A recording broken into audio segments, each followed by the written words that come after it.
বন্ধু বান্ধৱীসকল আজি মই এই ভিডিঅ'টোত তিহু খেতি আপোনালোকক কিছু দেখাম। ইয়া চাওক মই আপোনাৰ বিজ্ঞানসন্মতভাৱে মই কিছু জেং তিহু খেতি কৰিছিলোঁ।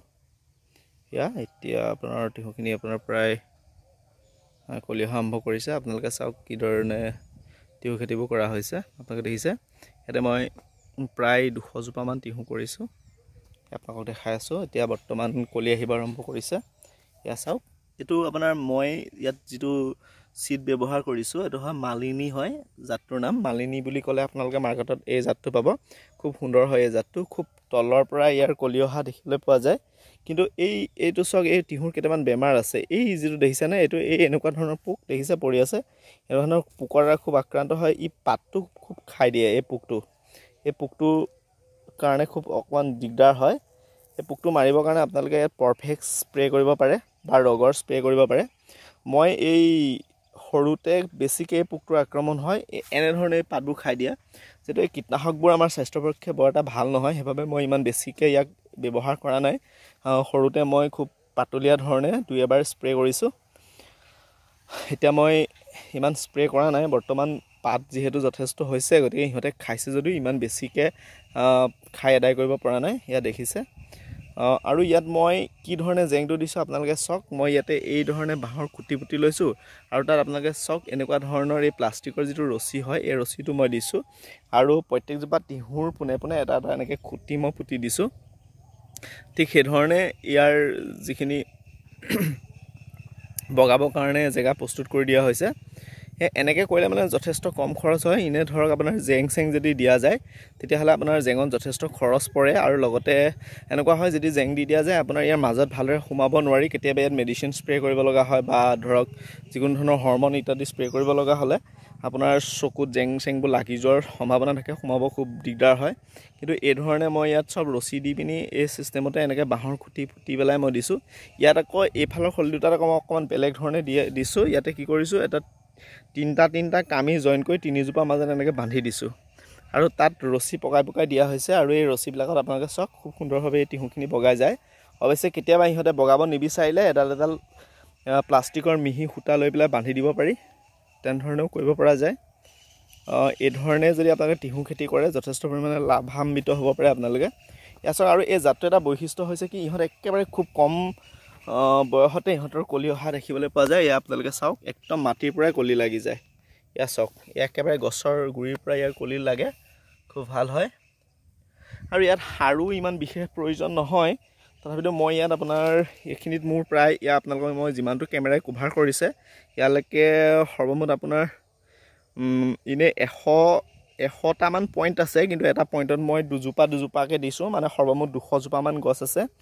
আৰু এই 200 জোপাত মই প্ৰথম যেতিয়া ৰুইছিলোঁ, যেতিয়া মই প্ৰথম গুটি দিছিলোঁ, গুটি দিওঁতে একো ব্যৱহাৰ কৰা নাই। তাৰপৰা পুলি অলপ ডাঙৰ হোৱাৰ পিছত মই DAP ছুপাৰ এনেকৈ মই তাৰ চাৰিওফালে অলপ পইণ্ট কৰি পিনি দিছিলোঁ। আৰু অলপ ডাঙৰ হোৱাৰ পিছত মই ইউৰিয়া DAP ছুপাৰ এইকেইটা আপোনাৰ এই দুজোপা তিহুৰ মাজৰ যিটো গেপ আছে চাওক। এতিয়া এইজোপা ধৰক ইয়াতে এজোপা তিহু দিয়া আছে আৰু ইয়াত এজোপা তিহু দিয়া আছে। ইয়াৰ মাজৰে এই যিটো স্পেচ হয় এই স্পেচটোতে আপোনাৰ সাৰটো দিয়া হৈছে, দি পেলাই মাটিখিনি চপাই দিছোঁ। ঠিক সেইধৰণে ইয়াৰ সাৰটো প্ৰয়োগ কৰোঁ। এতিয়া আমাৰ এনেকুৱা হয় যিসকল অভিজ্ঞ কৃষক তেওঁলোকেতো ভালদৰে গমেই পায়, কিন্তু এতিয়া আমাৰ এনেকুৱা বহুত আছে যিসকলে ঘৰত কৰিবৰ কাৰণে তেওঁলোকে সাৰ প্ৰয়োগ কেতিয়াবা কৰিব বিচাৰে। দেখা যায় যে ইউৰিয়া DAP ইত্যাদি সাৰ প্ৰয়োগ কৰাৰ পিছত বহুতৰে গছ মৰি যায়। সেইটো এটা সাধাৰণ অভিজ্ঞতা, মোৰো ক্ষেত্ৰতো আগতে হৈছিল। সেইকাৰণে মই কৈছোঁ যে ইউৰিয়া বা DAP এনেকুৱা ধৰণৰ যিখিনি ৰাসায়নিক সাৰ কেতিয়াও গছৰ একেবাৰে সম্পূৰ্ণ গুৰিত দি দিব নালাগে। যদি সম্পূৰ্ণ গুৰিত দি দিয়া যায় তেনেহ'লে কি হয়, গছজোপা মৰি যায়। সেইটো কাৰণে আপোনালোকে সদায় তাৰ পৰা প্ৰায় এবেগেটমান আঁতৰতহে এই সাৰখিনি প্ৰয়োগ কৰিব। আৰু ইয়াৰ লগত মই কিছু পৰিমাণে শুকান গোবৰো দিছোঁ। যিহেতু জৈৱিক সাৰটো যদি দিয়া নাযায় তেনেহ'লে মাটিৰ গুণাগুণ একেবাৰে নষ্ট হৈ যোৱা দেখিবলৈ পোৱা যায় আৰু কেইবছৰমানৰ পিছত মাটিখিনিৰ লদা নভগা নিচিনা হয়।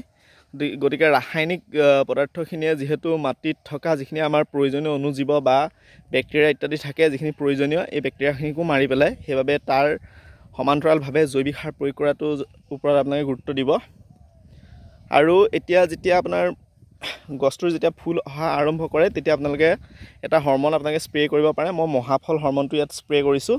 মহাফল জুম এনেকুৱা যি হৰমন আছে অলপ স্প্ৰে কৰিব পাৰে। তেতিয়া কি হয়, গছৰ যিটো গুটিটো খুব বেছিকৈ আহে। আৰু ইয়াৰ লগত আপোনালোকে বৰণ দিব পাৰে, বৰাক্স দিব পাৰে। বৰণ আৰু বৰাক্স যদি দিয়া যায় তেনেহ'লে গুটিৰ যিখিনি গুটি আহে কলিখিনি খুব ভাল হয়, সুন্দৰ হয়। আৰু যিবিলাক মানে কিছুমান কলি যে এনেকৈ কেৰণীয়া মেৰণীয়া হৈ যায় যে অলপ বেকা বেকি টাইপৰ হৈ যায়, গতিকে সেইটো নহয়। গতিকে এই ধৰণে মই কৰিছোঁ। এয়া জাষ্ট গুটি অহা আৰম্ভ কৰিছে আৰু বৰ বিশেষ দিনো হোৱা নাই। প্ৰায় মই এতিয়া গুটি দিয়াৰ পৰা ধৰক প্ৰায় 40 দিনমান সময় হৈছে। 40 দিন সময়ৰ ভিতৰত এনেকুৱা ধৰণে ইয়াৰ ডেভেলপমেণ্ট হৈছে। বিশেষকৈ আপোনালোকে চাওক আৰু এই খেতিটো কৰক, যিহেতু এই কুকুম্বাৰ বা এই যিটো তিহু ই যথেষ্ট এটা লাভজনক খেতি হয়। আৰু লগতে আমাৰ ঘৰতো খাবৰ কাৰণে এটা যথেষ্ট উপযোগী। ইয়াক চব্জি কৰিও খাব পাৰি, চালাড কৰিও খাব পাৰি। ই বহুত আমাৰ কাৰণে উপকাৰী হয়। তাৰ বহুতে কয় যে কিডনী পাথৰো এই যদি তিয়ঁহ খাই থকা যায় তেনেহ'লে এই কিডনী পাথৰৰো যথেষ্ট পৰিমাণে উপশম হয়। গতিকে এনেকুৱা বিভিন্ন গুণাগুণ আছে। গতিকে তিহু খেতিটো যথেষ্ট লাভজনক হয়, কাৰণ খুব বেছি প্ৰডাকশ্যন ইয়াৰ পৰা পাব পাৰি। মই ইয়াৰ আগত আমাৰ ঘৰৰ ওচৰৰ এজন দাদাই কৰিছিলে, মই তেখেতৰ পৰা এই আৰ্হিখিনি লৈছিলোঁ। আৰু এইবাৰ মই এই খেতিটো কৰিবলৈ কিছু পৰিমাণে মই যত্ন কৰিছোঁ। আশা কৰোঁ আপোনালোকে ভিডিঅ'টোৰ পৰা যথেষ্ট পৰিমাণে উপকৃত হৈছে। মই পুনৰ আপোনালোকক এবাৰ এই ৰছী দিয়াৰ যিটো পদ্ধতি চাওক। এনেকৈ মই তিনডাল সৰু সৰু পাতলীয়া কামি কৰি পিনি একমুঠ কৰি বান্ধি দিছোঁ। আৰু সেই তাৰ গুৰিৰ লগত মই হেৰি কৰিছোঁ, গুৰিত পুতি দি পিনে ওপৰত বান্ধি দিছোঁ, এটা এনেকৈ গাঁঠি দি পিনি। আৰু তাত কিছুমান প্লাষ্টিকৰ ৰছী লগাই দিয়া হৈছে। তাত বান্ধি মেৰিয়াই এনেকৈ বান্ধি দিয়া হৈছে গোটেইখিনিৰ মাজত, তেতিয়া যাতে সেই যিবিলাক চক এই ইয়াত ধুনীয়াকৈ এই আকৰ্ষবিলাকে এই প্লাষ্টিকৰ ৰছীবিলাকক এনেকৈ মেৰাই লয়। আৰু যদি কেতিয়াবা অকণমান ইফালে সিফালে যাব বিচাৰে, এটা যদি এনেকৈ এই গা গছডালত যদি 2-এটা গাঁঠি দি দিয়া যায় তেনেহ'লেও ই ৰখি যায়।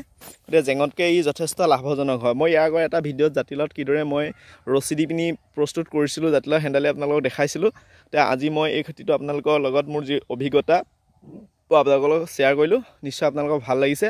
যদি ভিডিঅ'টো আপোনালোকে ভাল পায় তেনেহ'লে লাইক কৰিব, কমেণ্ট কৰিব আৰু মোৰ চেনেলটো ছাবস্ক্ৰাইব কৰিব। ধন্যবাদ।